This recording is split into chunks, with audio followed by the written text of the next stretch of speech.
চট্টগ্রাম থেকে সরাসরি যোগ দিচ্ছেন শাহনেওয়াজ রিটন। আর রিটন, দুই পক্ষের যে উত্তেজনা, এই উত্তেজনাকে কেন্দ্র করে পুলিশ সেখানে সভা সমাবেশে নিষেধাজ্ঞা দিয়েছে। এখন সেখানকার পরিস্থিতি কেমন দেখছেন? কি তথ্য আছে এই মুহূর্তে জানাবেন?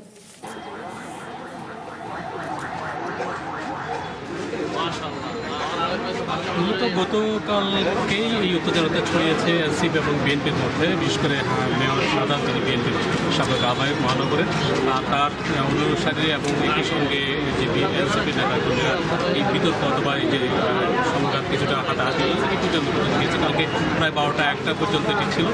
সেটি হচ্ছে যে সিটি কর্পোরেশনের সামনে যে ভবন আছে সেখানে যে মুরাল সড়কটি আছে তার পিলারে বেশ কিছু গ্রাফিতি ছিল, সেগুলো আসলে নোংরা হয়ে গেছিলো। মেয়র পক্ষ থেকে বলা হচ্ছিল যে সেগুলো হয়তো পরিষ্কার করা হচ্ছিল, পরিচ্ছন্ন করে অথবা অন্য কেউ করেছে, তাকে সেই দায়টা দিচ্ছেন না। আজকে সকালেও সাংবাদিক সম্মেলন করেছে। তবে আজকে সেখানে যে উত্তেজনা পরিস্থিতি প্রশমনের জন্য সিএনপির পক্ষ থেকে সেখানে যে সভা সমাবেশ নিষিদ্ধ করে একটি দল বিজ্ঞপ্তি জারি করা হয়েছে।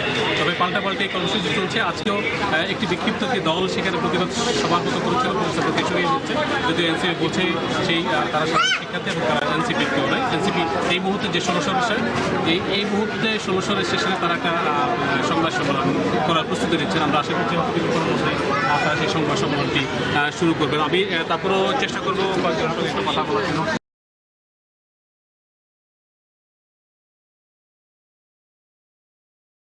তারা প্রস্তুত হচ্ছিলেন। এখানে দেখা যাচ্ছে যে ইতিমধ্যে সেই সভার প্রস্তুতি শুরু হয়ে গেছে।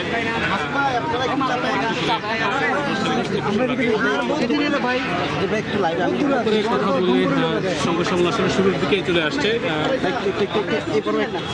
আমরা কয়েকজনের সাথে কথা বলি। হাতে নিয়ে ফেলো না। এখানে প্রস্তুতি নিয়েছেন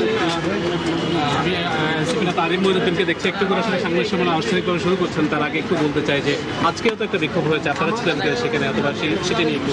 আমরা বিক্ষোভে ছিলাম না। আজকে সম্পূর্ণ শিক্ষার্থীরা নিজেদের জায়গা থেকে এখানে ডাকতে এসেছিল। চট্টগ্রামের বিভিন্ন কলেজ এবং স্কুলের শিক্ষার্থীবৃন্দ, সেখানে পুলিশ গিয়ে ডাক্তার সাদা বৈধ এখানে বাধা দিয়েছেন এবং নিয়ে গেছেন। পরে আমরা লোকজন গিয়েছিল থানার মধ্যে এবং তাদেরকে ছাড়িয়ে নিয়ে আসছে।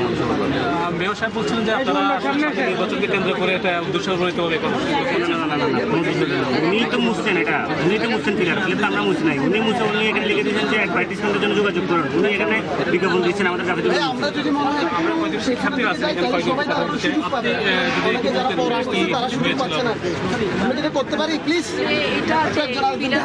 উনি প্রথমে ছিল যে উনি এটা সংস্কার করবেন, এটা পুরনো হয়ে গেছে, এটা স্ট্রাকচারগুলো নষ্ট হয়ে গেছে, সেটিও তো সত্য।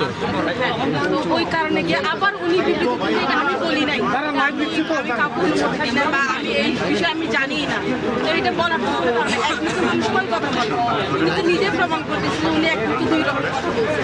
তো এটা আমরা আশা করি শুনছিলাম যে এনসিপি যারা অথবা সাধারণ শিক্ষার্থীদের বলা হচ্ছিল যে সিটি কর্পোরেশনের পক্ষ থেকে এই যে গ্রাফিটিগুলো মুছে ফেলা হয়েছে। যদি ডক্টর সাদাত তিনি আজকে সকালে সংবাদ সম্মেলনে দাবি করেছেন এবং তিনি বলেছেন আসলে একটা নিয়মিত পরিচ্ছন্ন এই সঙ্গে সিটি কর্পোরেশনের কোনোভাবেই জড়িত নয়। তিনি এটা আসলে উদ্দেশ্যপ্রণীতভাবে সামনে মেয়র। শাহনেওয়াজ রিটন, অনেক ধন্যবাদ আপনাকে যুক্ত হবার জন্য। নিশ্চয়ই এই বিষয়ে আবারও জানবো।